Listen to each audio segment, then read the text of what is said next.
All right, let's talk about how we actually produce the thyroid hormone. So first of all, the thyroid hormone is produced, it's built in the colloid. But the follicle cells themselves have an important job, and their first job, we're going to see if we can get this to work, is to produce a substance called thyroglobulin.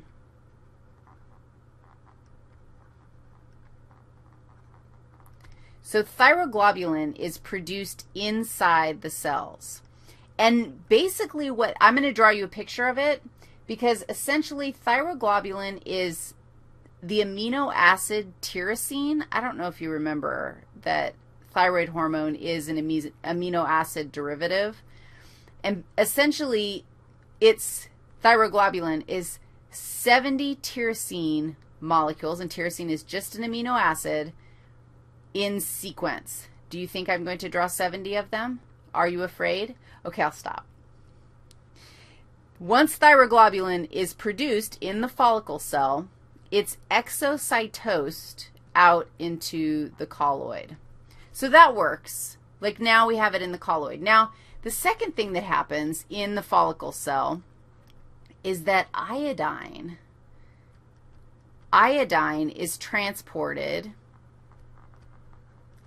into the colloid. And so here's the scoop.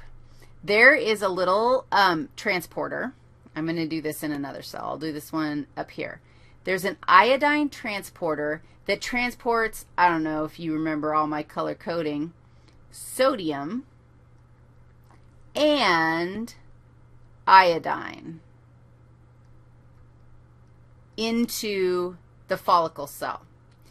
And that's a symporter. And so they're working together, but the sodium is pumped down its concentration gradient, and it allows iodine to come along with it. Now, on the luminal edge, I had to think about that for a second, because this would be the luminal edge of the follicle cell. There's another guy that transports iodine in, and this guy's name is pendrin.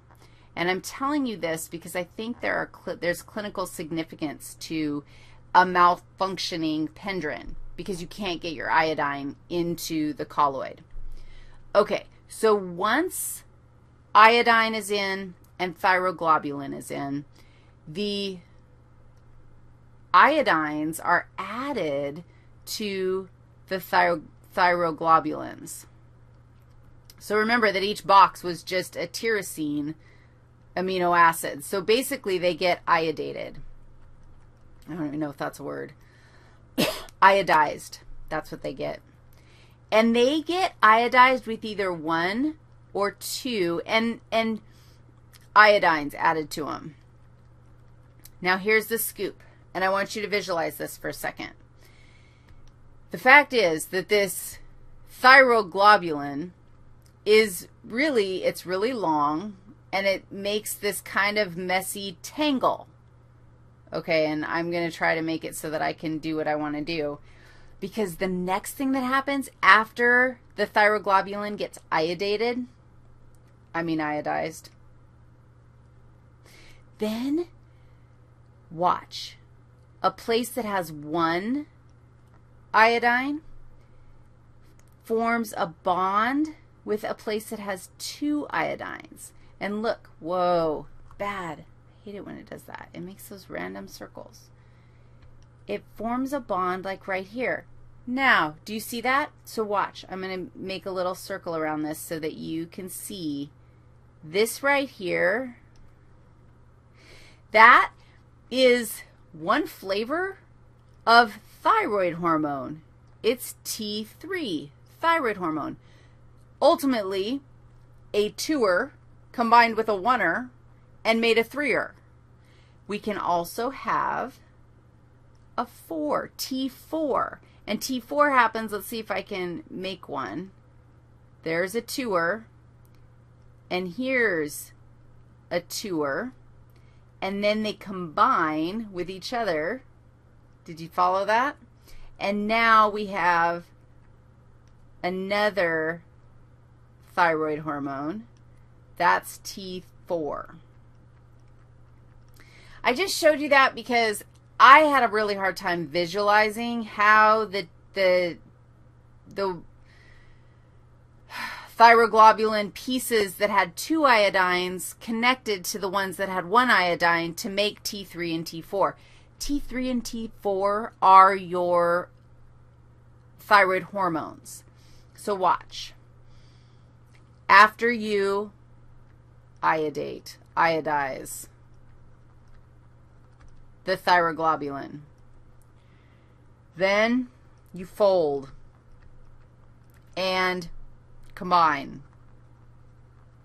your 3s and your 1s, your 2s and your 1s to equal 3s and 4s. And then you, I've got to put it down here, endocytose. That says endocytose. What are you going to endocytose, my friends? How about let's just take this whole folded thyroglobulin thing and endocytose it into the follicle cell. Once it's in the follicle cell, part 6, you have an enzyme that slices it up. So you had thyroglobulin in the follicle cell, exocytose it, add iodines, fold, endocytose the whole thing into the follicle cell, and then chop it up. Chop up the hormones. And you get T3 and T4.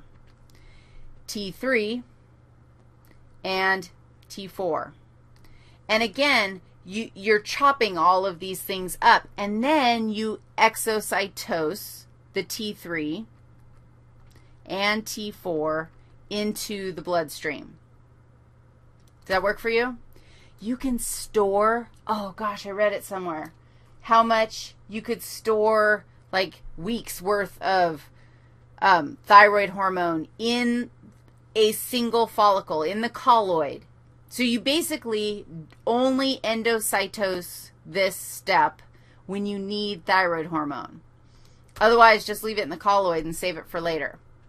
All right, let's talk about what thyroid hormone does.